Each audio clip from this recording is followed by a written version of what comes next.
Hai, selamat datang di Radio Talk, saatnya bicara di podcastnya RRI Pekanbaru.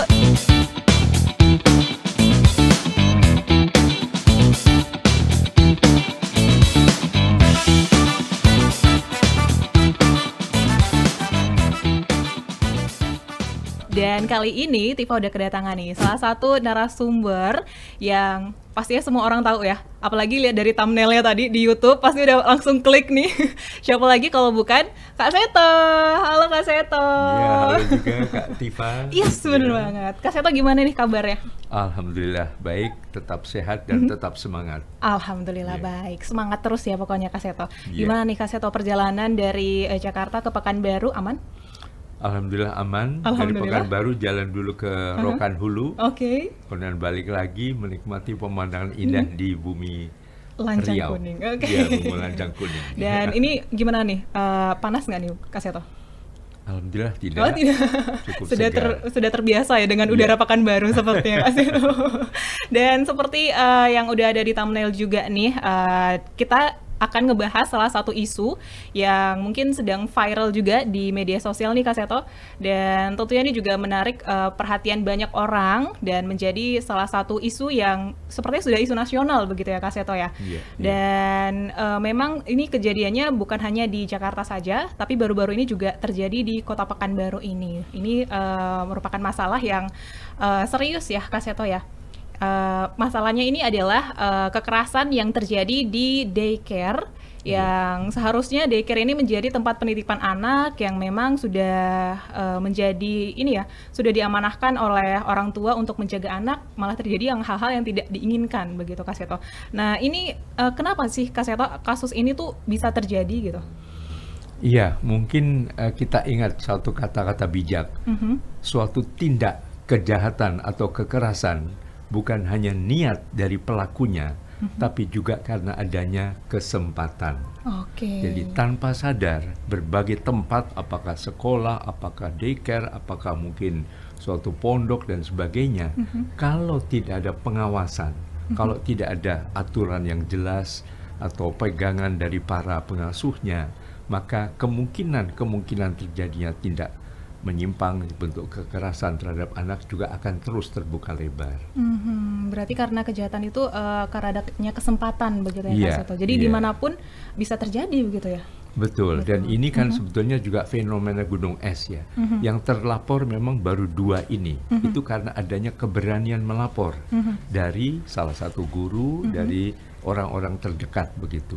Nah, beberapa yang juga dilaporkan kepada LPAI, banyak sekali kekerasan di tempat semacam itu yang akhirnya orang tua hanya mengadukan, wah anak saya diperlakukan begini, tapi ya tidak ada saksi, tidak ada bukti dan sebagainya, ya akhirnya terpaksa anak itu dicabut oleh orang tuanya karena merasa tidak nyaman.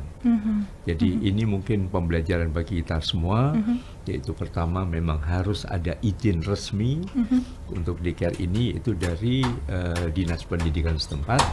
Kemudian kedua juga ada pemantauan secara rutin dari warga setempat sendiri, dari masyarakat sekitar, termasuk juga dari orang tua, supaya betul-betul dijamin tidak mungkin ada kesempatan mencuri-curi kesempatan untuk melakukan tindakan kekerasan tadi. Baik, berarti ada langkah-langkah yang memang harus dilakukan oleh orang tua gitu ya Kak Seto untuk melihat dulu nih daycare-nya tepat atau tidak untuk dititipkan anaknya begitu ya. Betul. Dan bagaimana nih cara orang tua nih Kak Seto, kan seperti yang kita ketahui bahwasanya kasus yang terjadi nih memang ada yang tanda kutip influencer begitu ya pelakunya. Nah ini kan orang yang mungkin dipercaya oleh banyak publik gitu ya. Nah ini bagaimana nih orang tua bisa lebih percaya lagi untuk memilih tempat penitipan anak itu, begitu Kak Seto, bagaimana caranya? Iya, orang tua juga harus melihat pertama dari izinnya. Dengan izin berarti penyelenggara tahu ada aturan-aturan yang dipenuhi. Tempatnya harus aman, harus tidak penuh dengan kemungkinan terjadi bahaya. Kemudian kedua juga para pengasuhnya adalah orang-orang yang bersertifikasi. Jadi ada semacam sertifikat bahwa dia sehat mental. Itu yang paling utama, bukan hanya sehat fisik saja. Sehat fisik artinya tidak batuk sehingga menulari anak, tapi sehat mental sehingga tidak mudah terjerumus untuk melakukan tindakan-tindakan emosional manakala sang pengasuh itu sedang mempunyai masalah. Misalnya kasus yang di Depok, misalnya itu kan sedang hamil. Nah itu dianggap ya wajar kalau hamil jadi gampang marah-marah. Ya mohon pada saat demikian ya tidak dulu misalnya mengasuh anak misalnya. Jadi dalam hal ini mohon tadi kesehatan mental juga jelas ada sertifikasinya orang tua, sehingga pada waktu menyerahkan kepada daycare tersebut yakin bahwa ini aman. Oke, berarti memang harus yakin dulu bahwa daycare ataupun tempat tersebut aman. Nah ini bagaimana nih indikasinya ataupun tanda-tanda dari sebuah daycare ini yang tidak memenuhi standar nih, agar orang tua di luar sana juga aware nih Kak Seto, tempat itu aman gitu, terpercaya. Ya, yang nomor satu yang paling mudah ya izinnya. Izinnya itu, tadi tuh ya, harus dilihat dulu izinnya. Oke, berarti memang orang tua ini memang harus memastikan lagi bahwa saya tempat tersebut sudah berizin begitu ya Kak Seto ya. Oke. Dan kalau misalnya ini orang tua sudah tahu ada indikasi tersebut dan udah terlanjur nih masukin anaknya ke daycare tersebut, ini apa yang harus dilakukan oleh orang tua nih Kak Seto? Maksudnya indikasi terjadinya tindak kekerasan. Ya, kalau memang belum ada izin ya segera dicabut dulu. Sehingga dijamin ada izin, dijamin juga tadi ada sertifikasi dari para pengasuhnya. Dan kemudian kalau toh pun sudah merasa aman, juga harus ada kunjungan-kunjungan mendadak. Jadi semacam sidak gitu, sekali-sekali lihat, oh ternyata aman. Saat jam sekian tiba-tiba muncul, ternyata aman dan sebagainya. Jadi kadang-kadang kan kita tidak tahu ya, kita waktu memasukkan, waktu ditinggal kelihatannya aman, bagus gitu. Waktu menjemput, loh kok tiba-tiba anak sudah nangis atau tiba-tiba memutuskan tidak mau kembali ke situ lagi, berarti ada gejala bahwa terjadi suatu tindakan menyimpang yang tidak memenuhi persyaratan untuk dipenuhi sebagai daycare. Oke, wah berarti memang ini juga akan membuat dampak psikologis juga ya kepada anak-anak begitu ya Kak Seto ya? Iya, sangat sekali. Ini bagaimana dari sisi psikologisnya nih Kak Seto dengan anak-anak dari para korban tersebut nih? Iya, ya akhirnya tadi anak yang trauma demikian mungkin jadi depresi, menarik diri, kemudian kadang-kadang menimbulkan berbagai perilaku-perilaku menyimpang, tantrum dan sebagainya. Nah, menghadapi ini kalau misalnya anak terlanjur menjadi korban, mohon orang tua tetap tenang dan bisa sabar. Jadi jangan mudah marah, mudah emosi, kok kamu jadi begini. Kita harus tahu anak ini korban. Sehingga yang paling utama segera dibawa ke profesional, ke psikolog atau psikiater untuk bisa mendapatkan treatment psikologis atau terapi yang memulihkan kondisi mentalnya tadi supaya lebih sehat kembali. Baik, berarti memang harus ada penanganan dari profesional juga ya Kak Seto ya, karena memang kasusnya ini sudah panjang begitu ya, sudah ada bukti-bukti yang memang kalau dilihat di sosial media tuh cukup seram juga ya dari mereka melakukan hal tersebut gitu. Dan ini kan sudah ada bukti nih Kak Seto. Terus kalau misalnya orang tua nih sudah ada indikasi dari anaknya misalnya di daycare tersebut, tapi mereka nih masih belum punya bukti. Nah, apa yang harus orang tua lakukan nih? Ya, yang paling utama ya segera menghentikan dulu. Jangan sampai udah jelas korban tapi dibiarkan untuk tinggal di situ. Ya. Yang kedua memang mencoba untuk mencari bukti atau saksi-saksi. Nah, misalnya kasus yang terjadi di Pekanbaru, ternyata muncul juga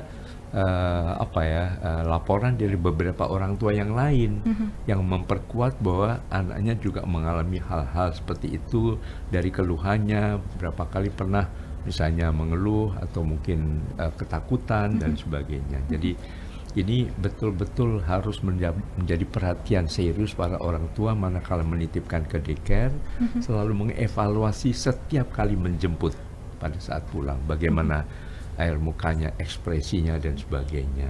Oke, baik. Dan tentunya juga ini juga menjadi perhatian khusus juga ya Kak Seto bagi LPAI tentang kasus-kasus yang terjadi begitu ya di daycare dan juga tempat penitipan anak. Iya, kami juga apresiasi pada LPAI Provinsi Riau yang sangat aktif. Dari awal begitu menerima laporan sekitar bulan Juni yang lalu sudah juga ada kunjungan ke tempat sana dan juga sudah menghubungi RT RW, sudah mensepakati bahwa itu akan dihentikan. Tapi kami dengar kok ternyata masih menerima siswa baru dan sebagainya. Nah, kami juga akan segera menghubungi kembali dinas pendidikan setempat dan termasuk koordinasi dengan Polres, Polresta, supaya kalau itu pelanggaran hukum ya segera mengambil tindakan secara hukum juga. Oke, karena memang ini merupakan hal yang dihukum ya, maksudnya tindak pidana yang harus memang dilakukan proses dari hukum begitu ya, Kak Seto ya. Betul. Dan terakhir nih Kak Seto, depan kita dari tadi sudah ada 2 piala nih Kak Seto. Kita boleh dong ya ini mengenalkan ada 2 piala yang memang telah didapatkan oleh RRI Pekanbaru kemarin bulan Juli. Ini piala dari APRA, Anugerah Penyiaran Ramah Anak 2024 yang didapat oleh RRI Pekanbaru, program Sore Ceria, yang memang dan juga ada di program Dunia Anak, ada 2, dan ini harapan Kak Seto nih terkait dengan program anak yang disiarkan di RRI Pekanbaru. Ya, tentu kami apresiasi sangat tinggi terhadap prestasi dari RRI Pekanbaru dan mohon terus dilanjutkan dengan berbagai kualitas yang lebih baik lagi demi kepentingan terbaik bagi anak-anak di Provinsi Riau ini ya. Kemudian juga mohon jadi pembelajaran bagi RRI Studio di tempat-tempat lain, sehingga kami pun, kami juga ketinggalan ini. Kami juga segera akan mengirimkan LPAI Award untuk RRI Pekanbaru atas prestasi yang gemilang ini demi kebahagiaan dan kesejahteraan anak-anak di Indonesia. Terima kasih, kita tunggu ya. Siap. Kita tunggu Kak Seto nih. Terima kasih karena memang ini juga menjadi salah satu program yang ada rutin dilaksanakan di RRI Pekanbaru, Sore Ceria, yang memang narasumbernya itu para pelajar di sore hari di program 2 nih Kak Seto. Dan kalau Dunia Anak itu tayangnya di hari Minggu jam 10 itu ada dongeng, kemudian juga yang tentang anak-anak juga, cerita, terus juga mengundang para pendengar juga untuk ikut bergabung, interaktif begitu Kak Seto. Baik, terima kasih Kak Seto untuk waktunya sudah hadir di Radio Talk RRI Pekanbaru dan sudah mampir ya di sini untuk bincang-bincang mengenai isu yang sudah ataupun yang sedang berlangsung di sini. Semoga kita bisa ketemu lagi Kak Seto lain waktu. Sehat-sehat selalu. Sehat selalu juga. Ya, siap Kak Seto. Dan demikian untuk Radio Talk pada edisi hari ini. Sampai jumpa di Radio Talk episode berikutnya. Bye-bye!